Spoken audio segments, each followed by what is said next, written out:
Excellent morning, YK. Good morning, good morning. Good morning, Nima. Good morning, Miriam. Good morning.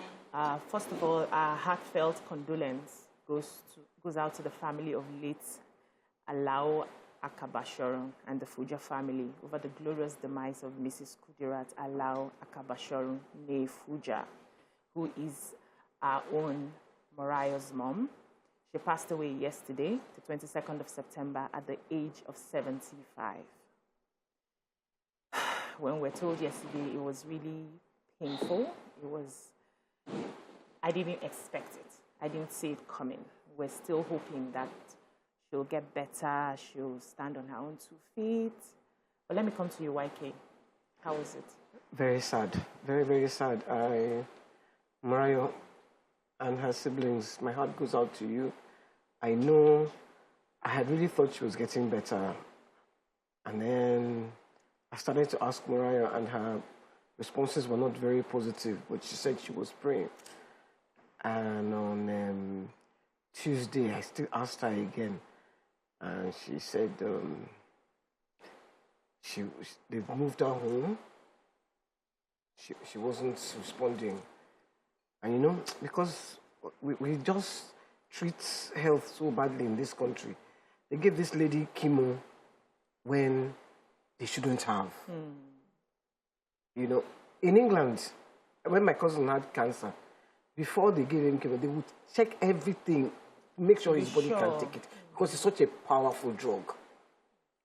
I remember when my sister before my sister died, they administered chemo on her without checking. My sister died, her eye had come out like this. You know, it was such a painful way to see my sister go. You know, so like Shegun, Morayo, may you bear this pain with strength. Nima. Okay, so I'm one of the privileged ones to have had a personal relationship with Mrs. Akabashorun. I remember immediately my father passed, I kept seeing her missed calls, and I wasn't in the frame of mind to take calls, but I think my WhatsApp number, the number was switched off. She found a way to call me on WhatsApp because I'd set up WhatsApp on another phone, and she reached out to me at a point when she said, I know you don't want to talk, I understand your relationship. So fortunately, after I resumed, I made sure to go and see her. And we had a one-on-one, no interruption, 1 hour talk, myself and I can still remember the advice, you know, the constant talks between myself and her. She was looking so well. Nothing looked bad. So the images I have of her is that at that time, and I'd like to just cherish that. So I can only imagine what those around her children, particularly, how they will feel, you know, seeing. I've not gotten over seeing a loved one's lifeless body. I think it's the most traumatizing thing to go through. So for me yesterday, I just kept talking, giving myself sermons. I'm going to class. For those left behind is a series that I used to help myself with death and loss of a loved one. And I kept going back to it yesterday. It made it a bit easier. But I know this is not why people always say you don't cry, you don't mourn a loved ones at once. You don't do it all at once. It's, for some people, it's a lifetime of mourning. I pray that they have, God blesses the family, the children, with the fortitude to bear this. But it's a tough situation to be in. Yeah, my heart does go out to Morayo and her family, you know, the whole entire family. During the illness, I made it a point of duty to dedicate time to pray for her specifically. It was something, you know, you and I talked about. So may God grant the family the fortitude to bear this loss. She will surely be missed. She was a huge fan of me. I didn't even know she was following me on Instagram for the longest time. I just know there's a particular woman who would send me messages and everything. Till Morayo said, that's my mom. I'm like, whoa. So I went back, I followed her.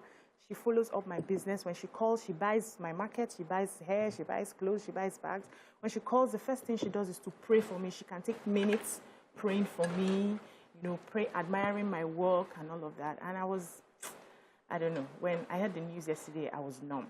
I was really, really numb because I didn't see it coming in my consciousness at all. But I pray that God will give the family the strength, like you said, give the family the fortitude to bear this loss, and remind the family that she has gone to a better place. She has definitely gone to a better place. That will give them some form of hope, and we will meet again someday. She's resting. The city of Lagos, the people of Lagos Island, the people of Lagos, the circles that matter would miss her. She had a strong influence in the June 12 elections. She was a great supporter of the MK Abiola. She did her work in her youth. She had her influence at the time. And even when she retired, she continued to influence things. She's not one name that, it's not because she's Morayo's mom. She's Mrs. Satinuke Akabashoru. She's who she is in her own rights. And I know that this news is going to touch a lot of people in Lagos. She's a strong woman. Very strong. She was my auntie that passed away last year. Was it last year? I met her there. Was it the year before? They were best friends, you know. So I console myself that they're together now in heaven. And we'll meet someday.